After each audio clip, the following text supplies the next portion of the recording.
Welcome along to live Q&A number 44. We got something a little bit different this evening. The first thing I'm going to say is that two students from inside TSG, the School of Guitar, have decided to come on the hot seat. So I'm going to give them a hand with something that's going on with their playing. So that'll be a few minutes each. And then also there's two video reviews coming up as well. Two students who wanted some feedback on some of their playing, and that's via video submission. So we'll be taking a look at that. So the way to treat this is, even if you don't have that specific quote-unquote challenge on guitar, to zoom out a bit and to just ask yourself, well, where else could I apply this in my own playing? Because there's always something to learn. So even if it's a song, or even if you go, I've that off already, just keep your mind open, your ears open, and your eyes open, because the second you might look at it and go, I don't need any of that, you've shut off all possibilities for learning something, right? So we want to go into it with the beginner's mind, as they say. But first question that came in is from William, and it's how many songs to learn at once? Now, learning songs at once, I have seen players vary through many things. As an example, some players might have 15 songs on the go at once, and it's a year-long project, and they're happy getting like the verse together, then the pre-chorus and the chorus. So the number one question I think to hone in on is, what's your end goal? Is it to play these songs in front of others? Is it to submit them on video? Is it for enjoyment as well? But in general, I used to find structuring the songs into buckets where I'd have songs with stuff that I could already do. So for example, if you're a player who's open chords with strumming, patterns and some barre chords, if you look at a song, you're going to know by scanning through, like, is your work in the song material or is it in the song performance? And if it's in the song performance, then to get that underway, you know? So like in general, I would say I'd have 3 to 5 series songs at once, and then I'd have all my other side project songs, like 10 or more. Like at one stage I used to have 20, but 3 to 5 with the view to completing them.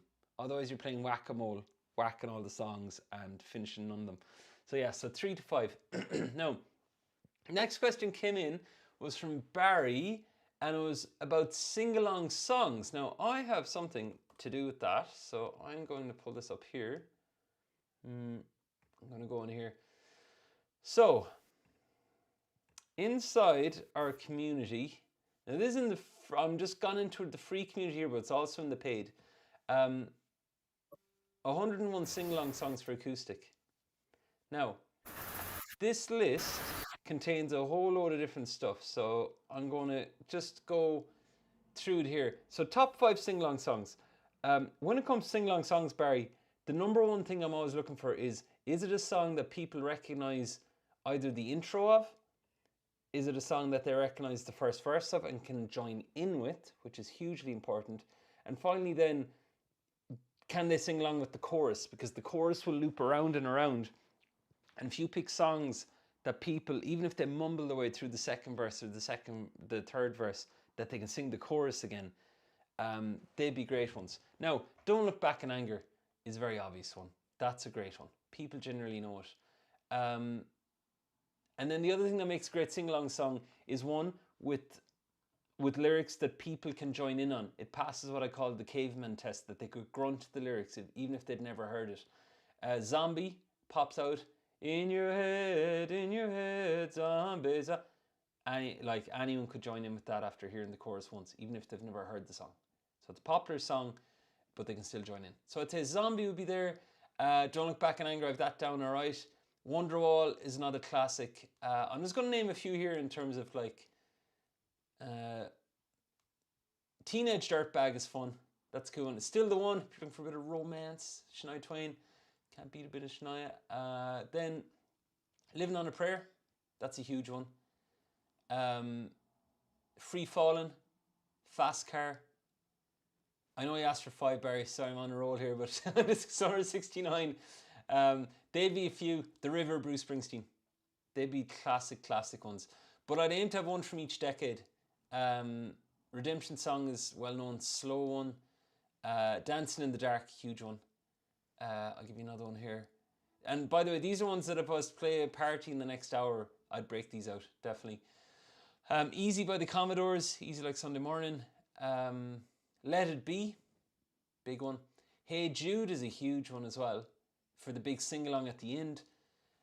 Stand By Me, very easy to twig onto and sing along with.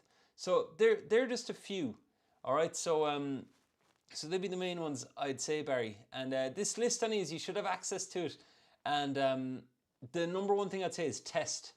Like, the other thing too is you'll find with songs, you could go into a sing-along and think that it's going to land well, and it mightn't land at all.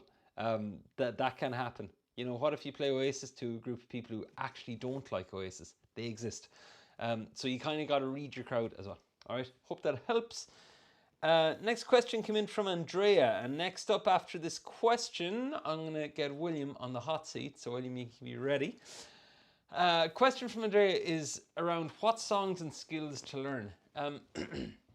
So when it comes to songs and skills to learn, I generally would say when it comes to skills, check in why you want that skill. I learned jazz because I thought it was the next best thing I should have done on guitar, but then I realized I had no interest in playing jazz, in a sense. So you want to sit back and go, what does I want to be able to do? And this is where your songs are made up of skills.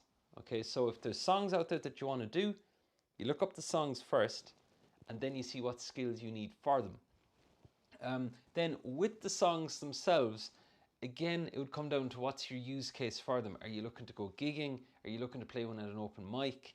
Are you, and a question that I'm going to address in a while is how to practice, what to do if you're practicing a song and you don't like it anymore, because that'll tie in with the skills as well. But in terms of songs, it varies.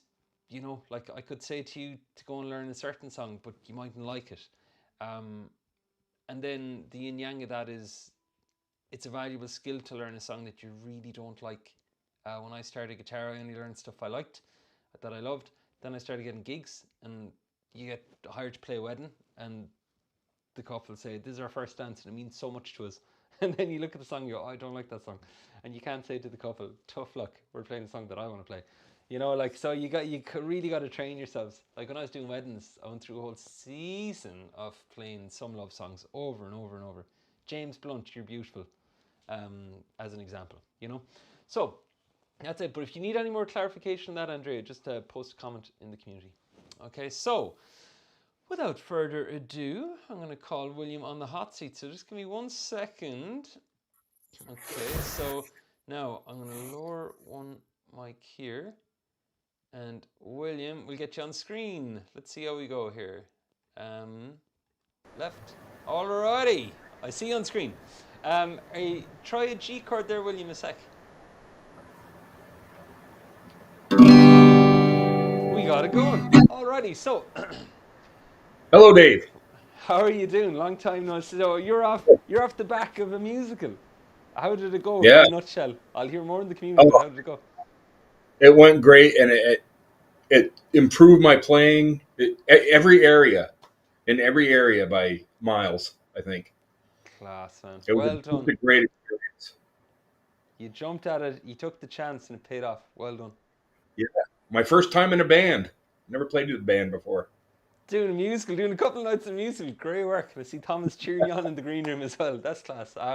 So no, well done, man. I remember when you joined, you're saying about accountability, and if you'd be, what would you have said if I told you in the beginning? I was like, oh, you're going to play this musical with a bunch of professional musicians.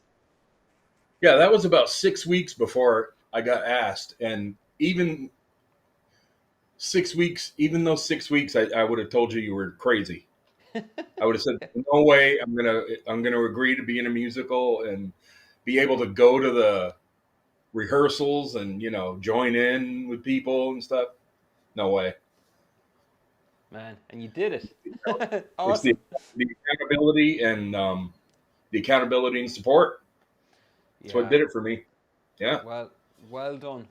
And you'd been posting your videos inside the community as well, and like just that thing of getting even those videos done in the beginning, just to get encouragement on your playing, like it's great.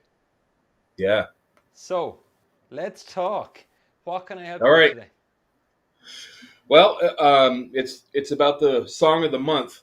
Um, Don't look back in anger. Yep. I wanted to put that fill in the beginning that goes da da da at the Mm. beginning, and I was trying to do it by ear, and I came up with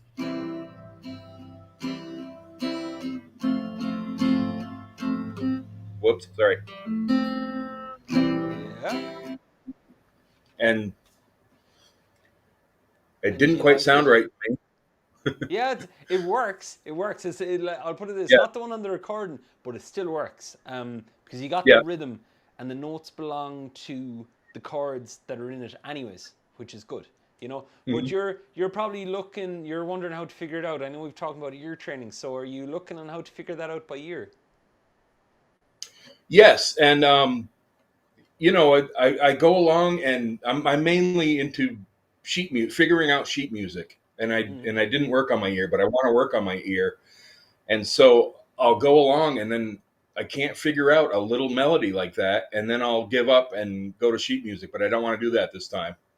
Got So it. here I Got it. am. Okay. Okay. Cool. Cool. Cool. So give me 1 second. I'm gonna pull up on my screen my Oasis. Don't look All right. back in anger. And we want instrumental. So here's a tip. I like whenever I used to figure stuff out back in the day, it was always like the CD, and I'd be doing my best to blank out the sounds. But now, if we take a look after this ad, man, Kellogg's are targeting me here with Coke Pops ads. So um, I'm gonna pull this up. I'm gonna share my screen. Um, There we go.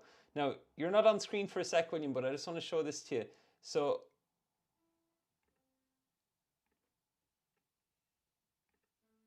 okay, so what I do is this, right? Can you hear the audio okay through that? No, okay. So, I'll I'll act the part. So you're back, okay?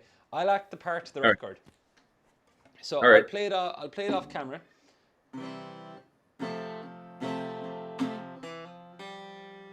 Okay, now if that was on a CD, if that was on YouTube, I'd slow the notes down. So I'd go like this. You can hear those okay? Yep.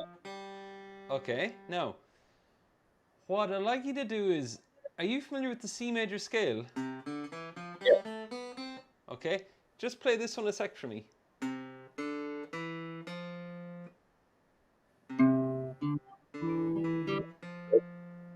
Okay, good.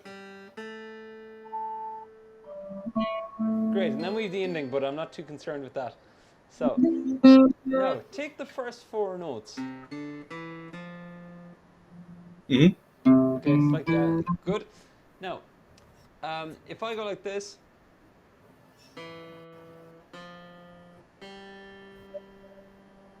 now, here's a trick, right? Those three notes I played, can you hear them in your head? Yep. How loud are they? Between 1 and 10, how loud are they playing in your head? How loud? Yeah, it's a mad question, I know, but if you were to put a number on it, if the volume you're hearing in your head between 1 and 10, what's it at? I'd say 6. Perfect, okay. And are you hearing it in one ear or both ears? Uh, Not really any. I'm just hearing it like in my head. I don't really hear it in my Perfect, ears. so it's kind of around your head, yeah? Yeah. Excellent, excellent. I know they're mad questions. I'm going somewhere with this. Okay, so you got a plane. Now, you said it was at a volume 6. Now, could you crank up the volume in your head so it's like twice as loud? So it's like those three notes are like a guitar solo instead of a fill.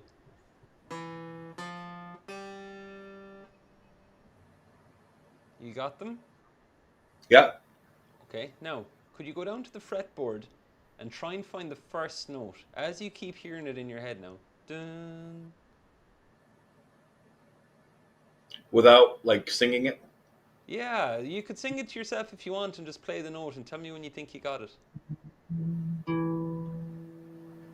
Nice. Okay, so you got that first one. Then what you do is you Mm-hmm. pause and you play it in your head again. Play the. Okay, so now try the next note.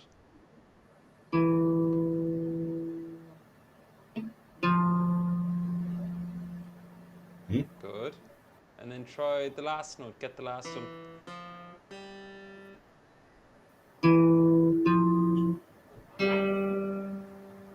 How does that sound? Yeah. Good. Okay. Now, here's why this works. When we're figuring stuff out by ear, we're taking a little snippet. That's why I looked up the instrumental here. That's why I got the 3 notes. And that's why I slowed it down. So I played, and the thing is with this, I call these kind of the hoodoo voodoo Jedi mind tricks of guitar, like. But if you, like, just as an example, play the 3 notes in your head, and anybody watching this can do the same. Play those 3 notes in your head, and just speed them up in your head. You got it? Okay, Yeah. slow them down so they're like lasting 4 beats each.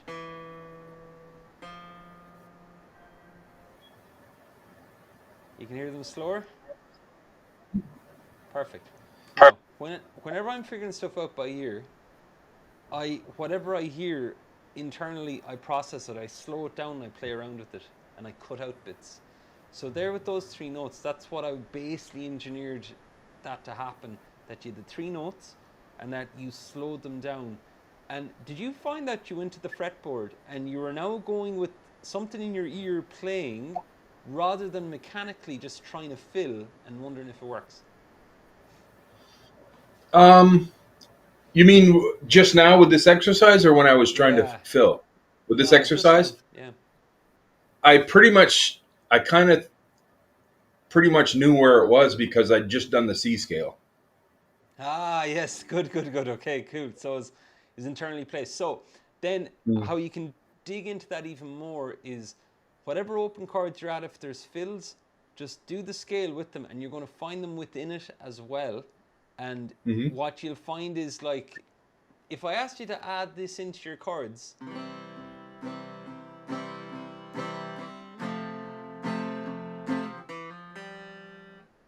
could you give that a go?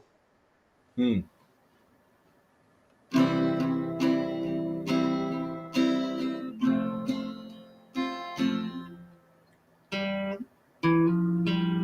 There you go. And the cutoff point will be 1, 2, 3, 4, 1, 2, 3.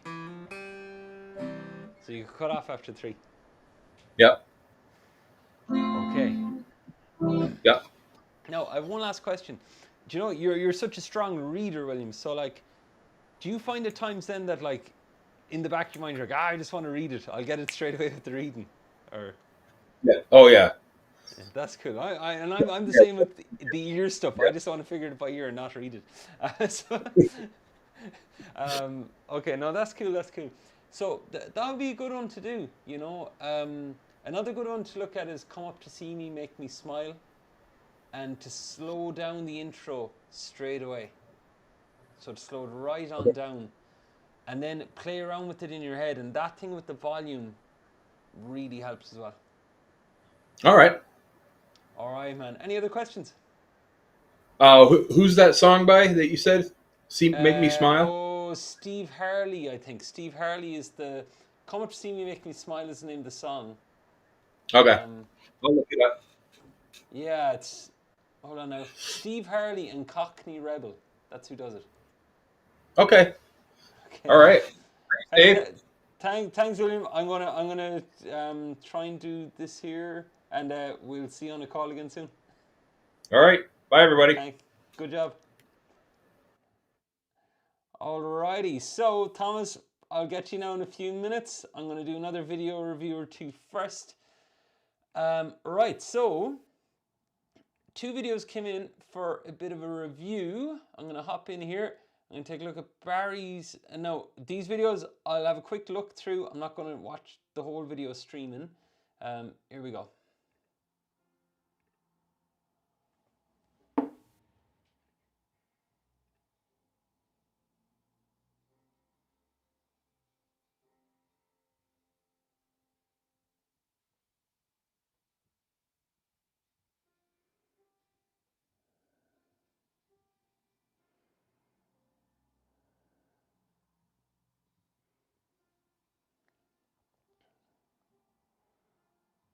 Come on. Okay. Coolio, man. Great work. Like fast chord changes. No doubt that you know the order of the chords. Great work. And then the strumming sounds nice. It's flowing nicely there. There's not too mechanical stuff going on, which is great. And then little tip, little pointer I'll give you is the shape of the hand on the barre chords. That's the only small thing I'd say to take a look at. So here, what I do is you'll see from this angle now, it's hard to see, but I know it's happening there. Okay, so see the way the knuckles here on you can see with the hand formation that the knuckles are flat. So when I say knuckles, I'm specifically talking about the knuckle closest to your nail. So like if I was to get that shape, I'd be doing this sort of thing. I'll be replicating it kind of there, even though one knuckle's high, the other's flat. So what I'd say is, I'll give you a tip here. Just when you're making the barre chords, right? So to get the knuckles nice and arched, like that, and also the knuckles closest to the nail, keep those arched, okay? So we get that, and then this, okay? And again, to practice this, when you have a technique correction, you can either chance it by singing and playing the song again and seeing if your hand will behave in this new way. If it doesn't, don't sing, just play and see does your hand behave in the new way. If it still doesn't, you want to take out that song section on its own and just go, just practice it, condition the hand to behave in that way, and then add back in the singing, then add back in the rest of the song. That's the quickest way to make changes to your playing if you're in the middle of playing a song. It's just to see if it will work from the get-go, then if not, start stripping stuff back bit by bit. But that's about the main thing I say, man, but really good work, really good work. And and one of the small thing, I don't think it's affecting it too much is, and this varies, when you're recording videos, like the guitar, we might keep the guitar up any which ways just to make the video frame. Like I often play with my guitar in unorthodox positions, but just to try and keep the body of the guitar a bit more, and by a bit more in, I'd mean like keep it more hugged in here so it won't be moving around as much. All right, cool, good work. Now, there was one other video. I'm gonna take a look here. This was from one of our recent open mics, and it's from Brendan. So Brendan sang a Papa Roach song. Here we go.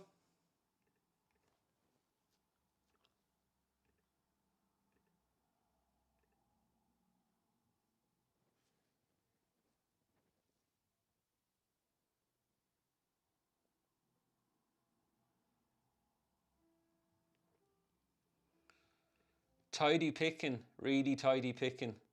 Like, you'll see how tidy that is in close to the strings, and even muting the audio. That's working well. Guitar placement is good. And you're swaying back and over, which is lovely, and it's not affecting your playing. The thumb at the back is okay there, I'd say, for now. Other chords I might catch you.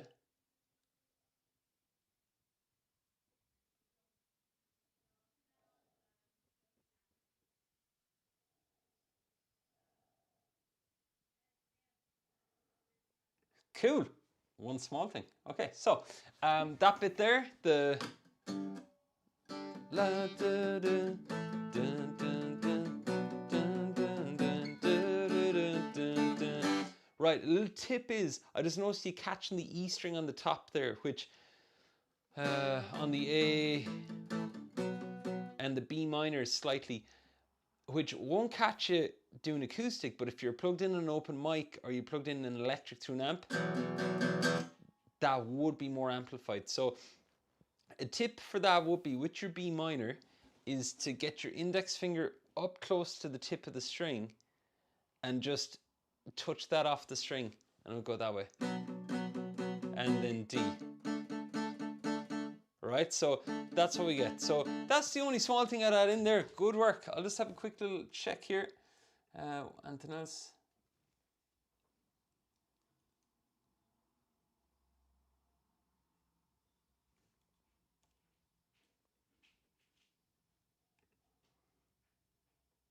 How random question, but I'll ask you just check in. How are you with the? Do you see the way the index is on here on the A string, and then it's not on the rest of the strings, which it doesn't matter for this one. But I'd just be curious with your other songs. Do you play the full B minor barre chord, or is it because this was rock that you had the index finger on, but not on the bottom one? That's all. Hold on now.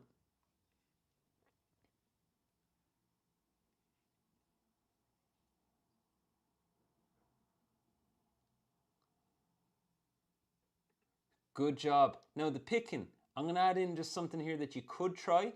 And hold on.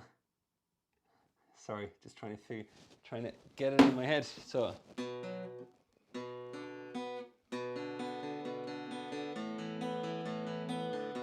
Okay, so one or two suggestions here. With the picking you're doing, it's absolutely fine and it works for this song. But if it was to speed up any more, it might be worth trying a different picking pattern for an alternate song, where I'd pick down, down, up, up.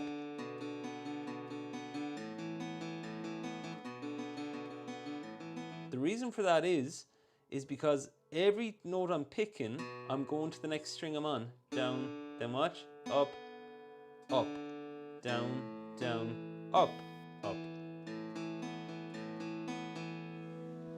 Just that variation in the picking can help. And then the other thing about it is that the counter argument to that is, but I don't need to play that fast for this song, and that's true. But some songs may use very specific picking patterns, like going down, down, up, up. Aerials by System of a Down would be a classic example. And just adding in those variations into your playing, that you can decide to go down, down, up, up, it can help greatly as well. All right, cool, nice one, nice videos, guys. Okay, I'm just going to clean up my tabs here, and then Thomas, we're going to get you up next. Okay. Alrighty, so without further ado, we're going to introduce Thomas, who's tuning in all the way from Norway. How's it going? It's going great, thank you, Dave. How are you? Doing good, man. Doing good. Different Q&A tonight. it's Yeah. very, it's cool. So, how can I help?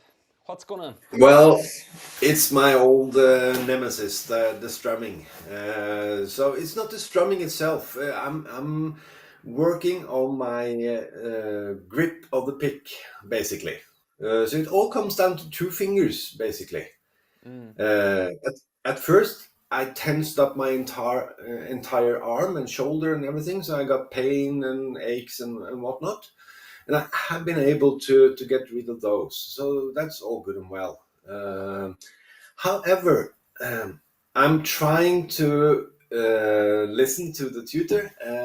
I'm trying to hold the pick the correct way, trying to be very conscious about how my hand looks and feels when I'm strumming. I still end up finding that I do the rabbit ears the correct way. It doesn't feel natural to me.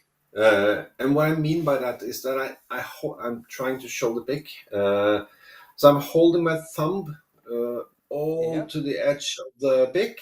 I'm holding my pointer finger pretty Yep. down Up on the pick. towards the top. Yep. And then when I'm doing this shape, and when I'm bending my finger, I'm supposed to not have as much gap between the fingers, and that's where I muck up every time because I'm focusing so much on the grip. So I end up losing count of rhythm, the count of the song, and the feel of the music, basically. Okay. Yeah, which is everything. Like in terms of like the can Yeah. I start to feel it? As I say, no one's ever said to Ed Sheeran after a gig going, God, he holds his pick so nice. Okay, cool. So yeah, let's talk about it. So what I'd say is like my hand, just to show you. I know we talked about it on videos, but that's how my hand looks with the pick, and it looks like I'm keeping things straight, but it's not. Watch this. That's me like clenching my thumb, and you see it's very straight there, the motion in the thumb. Now watch this. Yeah. It's a very slight difference. Relaxed, tense. Yeah. So you want to think kind of sock puppet. That's how my hand kind of looks. Mm. See the hold on, against the wall be easier. Do you see the Yeah. shape there? It is circular. It's not exactly closing the gap at all. No. Okay. So for any work with the pick, what you want to do is you want to just pick one chord and stay on it with down strums just to get the feel of it. So could we try it with the G chord a sec? Yeah, for sure. So I'm holding the correct way. Yeah. uh, Great. Now try this. So I'll model what we did. Now, notice how quick my strum went down the strings. Could we pretend that the 6 strings are each its own chord and it went like this? Do you feel the crum, crum, that sort of thing? Could you try that? yep, I feel it. Good. Now make it last even longer. Try and make it last, exaggerated. Try and make it last twice as long.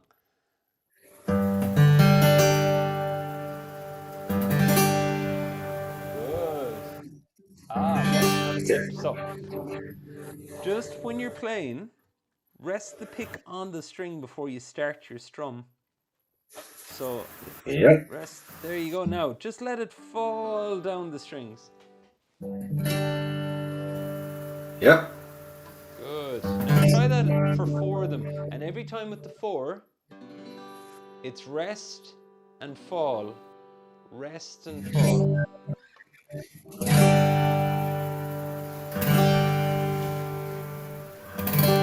How does that feel to play? It feels good. I'm able to. But speeding up, And totally different. that'll come before we speed up. What I want to do is I want to just get the end now. So we got the beginning of the strum. And we often think of strumming as like just one thing, but it's the beginning, we fall down, and then watch how I basically stop when I get to here. So that circle is kind of my boundary. Yeah. Yep. Try that.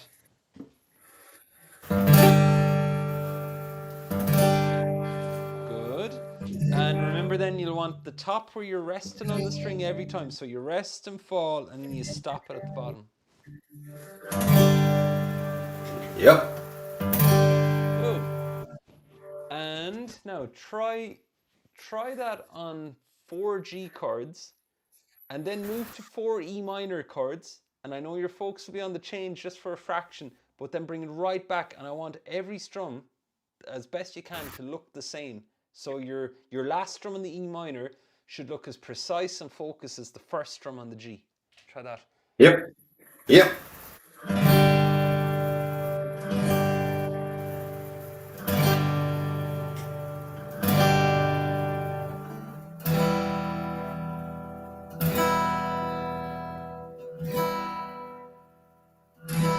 Okay, how does that feel to play? It feels fine. I feel I'm able to, and following your instructions. However, when I'm on my own, practicing a song, Take It Easy, for instance, and then doing the down, down, up, 1, 2, 3, then I feel improvement on my up strum, actually. So I can sense that I'm using my pointer finger to actually push the pick upwards. Yeah. So I'm doing a little bit of a movement with the tip of my finger. So I'm basically okay. I'm not holding with the thumb at all. I'm just using gravity when I hit the strings from below. Good. So I'm And actually. with the are you happy with the tone you're strumming? Take it easy. Or is there anything you needed help with there? No, it's more like the flow of it, in the sense that when I'm holding the pick the correct way, Yeah. uh, I don't get it to flow naturally. However, when I hold the pick, like I said, I'm exaggerating, but when I'm holding the pick, so I get a big gap, then Mm. I feel I have more control. I feel like I'm able to keep the grip instead of losing it. Perfect. Yeah, that's okay. That's okay. And like the thing about the pick grip too is there's no like one universal scenario size fits all for every single pick grip. You know what I mean? It's like there's many different ways to wear it, and there's different tweaks you could make depending on the pick you use. Even like if I'm using some pick and it starts to slide more because the material it's made of, my it's good to have an adaptable grip on your pick for all types of Yeah, scenarios. yeah. And for sure, I've been doing this on a daily basis, focusing on how hard I grip it, Nice. rather how loose I hold it.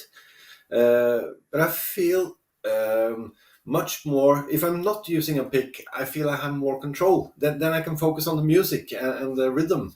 And the Well, minute I yeah. put the pick, No, yeah, yeah, I know so what I mean. that's, I know no one's ever like dropped their index finger in the middle of the strumming, but like, yeah, I'll I know.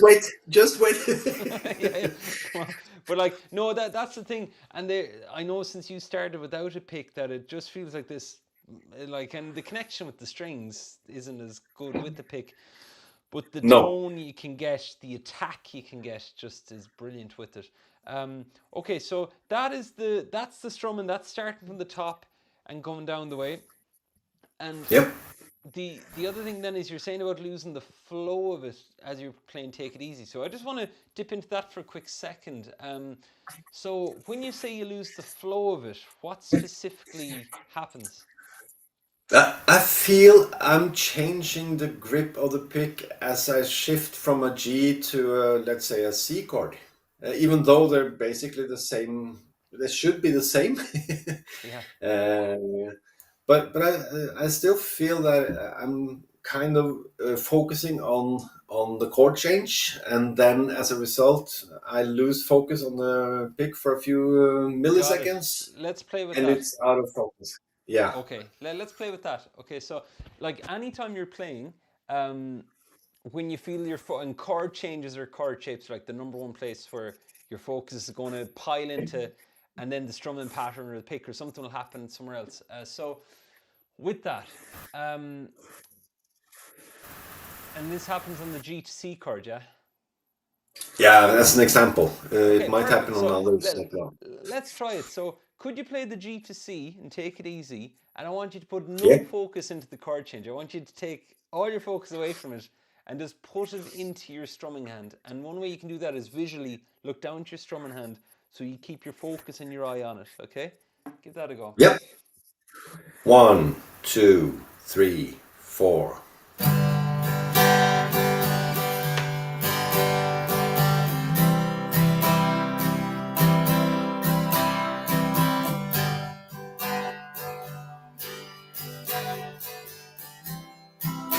Okay, how did that feel that time? The second time around for the C, I lost the grip of the pick, so I needed to readjust the grip.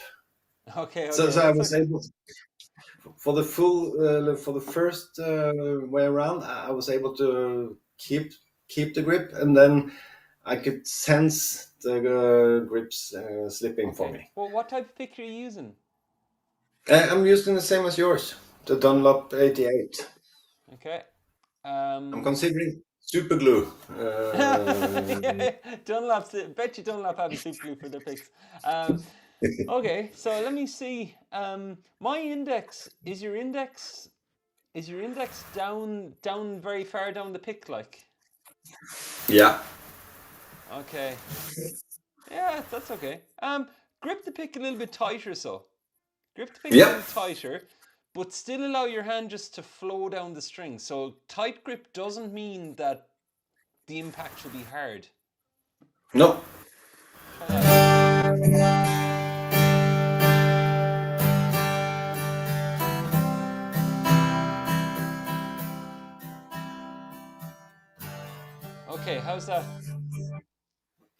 feels better. Yeah, I'd say grip it a little bit tighter. And the thing too is to Yeah, watch. Sometimes we'll lighten when we go up or something, and that little lightness, all it takes is a split second of you easing the tension on the pick. And once it gets yeah, on 2 or 3 strings, the rotation will happen. So yeah, I'd say definitely just take that and just practice gripping it a bit tighter, because check this out. Here's me holding it light, but there's big impact from the wrist movement. And here's me holding it tight.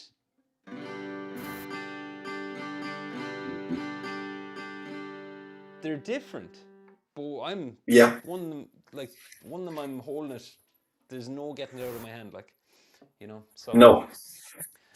alrighty. So action items, what I'd suggest is take it on one chord, hold a little bit tighter. That pick is probably, it is worth your while managing to navigate this pick, because you could buy like some maxi grip pick, but if you're ever handed a pick at a party or anything, they're not going to have that one. So you might as well learn these ones. Okay, that's it. And then take your focus and put it all into the strumming hand. Is that okay? Yeah. That's very good, and thank you so much, Dave. Hey, thanks for hopping on, Thomas. Geez, first call with hot seats. So thank you. Yeah. Have a nice evening. Hey, you too. We'll see you soon. Thank you. Bye. Yeah. Bye. Alrighty, folks. So you heard it there. So that is with the pick. So it's okay to grip it tight enough. And then you saw there, as I was working with Thomas, that we isolated chords.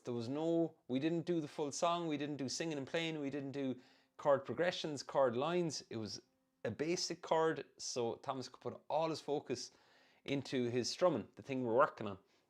And then I added in an easy change, G to E minor, where you could see that, like, if I had said, and I'll make this up, G to B7 sus4, and if that chord was going to cause Thomas a problem, where does his focus go? Into the chord, which means that now his focus is off the strum. So if you're working on anything to do with strumming, with picking, with finger picking, and to do with the pattern and technique, one chord, get it working on one chord, then get an easy change, get it working with the easy change, then the chord, then you expand it out, And if you're watching this far, you see that's one way to expand it out. The second way is what we did with Barry, where with Barry's video, I was like, okay, make this change. See, can you do it all now with this change? And if you can't, take away the singing. If you can't, take away the songs. I scaled Barry's back the opposite way. Okay, so that is that. Now, a question came in. I'm going to check here. A question came in from Craig. And the question is, Dave, what is the secret to learning barre chords? So, the secret to learning barre chords is they take work. And you're like, that isn't a secret. Everyone knows that. Yeah, the secret with barre chords, right, is to treat them like a construction project. And this is where so many videos online won't do this, right? It's that you've got to just pick the chord and just work on it on the side. The problem with barre chords is, Craig, we hear barre chords, and when you hear chords, any player, your mind goes back to learning chords and how quick some of those chords came. And in the beginning of guitar, no matter how long it took you to learn a couple of chords, those gains were realized quickly versus learning barre chords. And that's why I frame barre chords as a project. And that's why I would say stay away from all the shapes. I know there's videos, and I have videos up there, and they work, but like the one where you learn 2 shapes and you have 24 chords and stuff like that. But you want to get one chord first. G major barre chord, this one. Right? You want to put that in your practice routine, make it come out. I have a ton of barre chord material, you'll find it online, but make that come out. And then once you get this sounding out at all, you want to begin to get a use for it rather than just be barre chord on the shelf. And then you want to pick 3 open chords to work well with it. And with G, you have D, E minor, and C. Those are 3 open chords to work well. So then with the chord, you'd want to go like this. You go.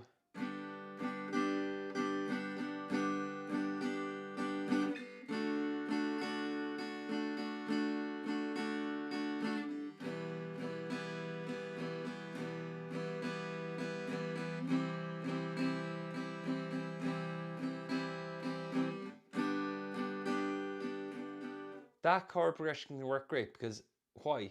You start with the bar chord, so you get time to format it. So you build the confidence that if you start with the bar chord, the next 3 chords are easier. Then we spend 2 bars on each chord. So even if something was unclear, I had a bit of time to kind of rearrange it and get it. And then we the open chords as a breather.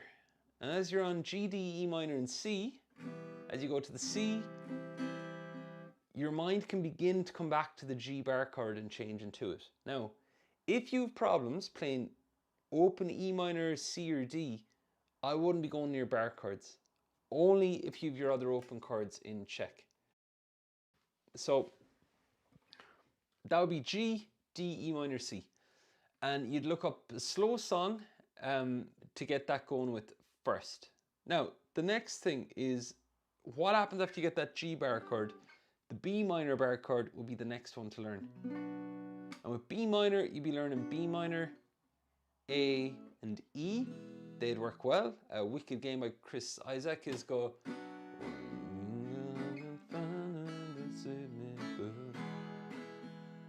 You get the idea?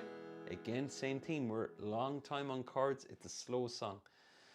And then that would mean then you'd have your G bar chord and your B minor bar chord. Now what you could do is you'd learn a song going from bar chord to bar chord, which is G,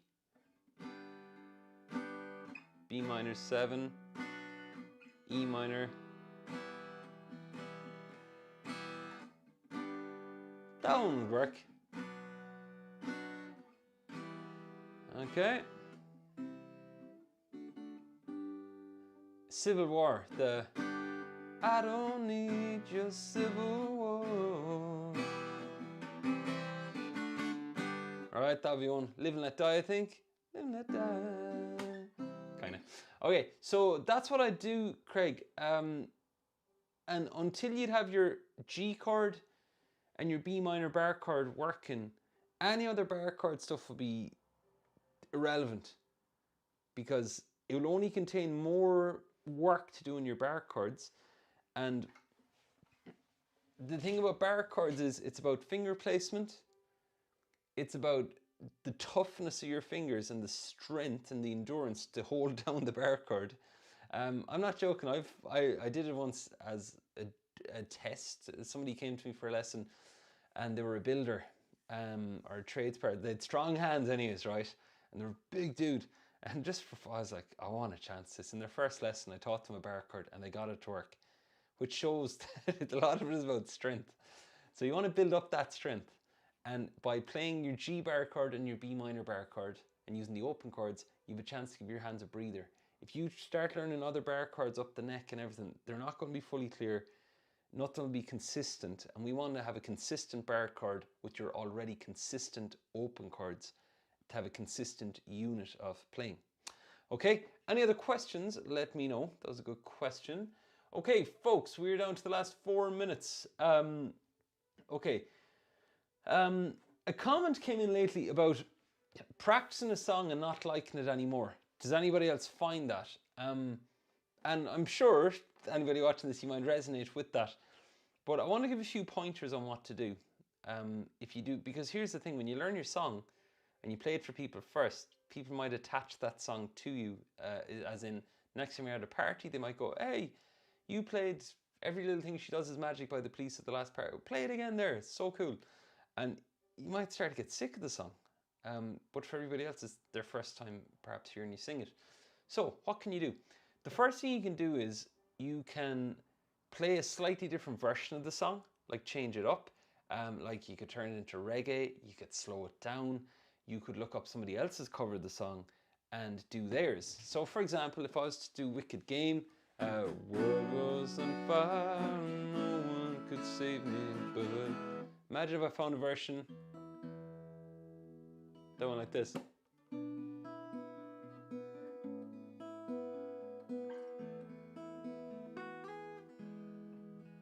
And that's saying, world was on fire, no one could save me. Now I've just swapped out the strumming for finger picking. So you can swap out the pattern. The second thing you do is like slow it down, speed it up. Then, what else can you can use bar chords on the song. if you want to learn bar chords and push it, you could do power chords on the song. Like for example, if I went for Cherie don't like it, rock the Casbah, rock the Casbah. Instead of doing that, I could go Cherie don't like it, rock the Casbah, rock. Joe, you can mix it up, change up the rhythm as well. The other thing you can do is play it with capo in a different position. You could basically get the capo and just change the open chords you're using. Another thing you could do is use chord variations. So like instead of like F, you could do F sus2, you could do F sus4, experiment, F major 7. Like start changing up the types of chords in it. Which would mean like if I played Roxanne by the Police, I'm on a police buzz this evening, right? So what's this? You don't have to put on the red light. Those days are over. You don't have to sell. Now check this out. So second time around I could do this. Roxanne, you don't have to wear that dress tonight. Walk the streets for money. You don't care if it's wrong or if it's right. Now, when I play that, you're seeing the end product. I would have made thousands of mistakes in my room with chords, with experimenting, going, what would this chord sound like on the song Roxanne? And then making all the errors, like just going, that one's rank. I'm never going to try that one again in a song that is E minor, because obviously that doesn't belong anywhere near E minor. Whereas if I put this finger here, it changes the tone of the chord, which sounds kind of nice and mysterious. And again, pen and paper, your best friend. Write these down and like have your own versions then as well. All right, so that was a good question that came in, really good. Okay, so that about wraps up this week's Q&A. For those of you who are watching, if you're catching the replay, there we have a new journey happening soon in the School of Guitar. It's basically a journey around strumming. So if you are a player who's struggling with your strumming, if you struggle with keeping time, if you struggle with knowing what strum pattern to play on songs, if you struggle with that you only have one strum pattern and it seems to follow you around in every song you learn, you know that one, where you're just like, I don't want to do that one again. Surely there's a different rhythm in this song. If you're curious about strumming in different time signatures, 3/4, 6/8, if you want to strum faster, if you want to have more control as you strum slower, come join us. Right, that's all I'll say. Like, I mean, I feel okay saying that the value inside our guitar community for $29 a month is insane in the membrane, to say the least. There's a whole finger picking journey there for you if you want to do that one too. But if you're looking to get in with the group, to get learning strumming patterns, and to be surrounded by others who are going to encourage you and support you and challenge you forward, because the reality is on guitar, support matters, but you need to be challenged as well.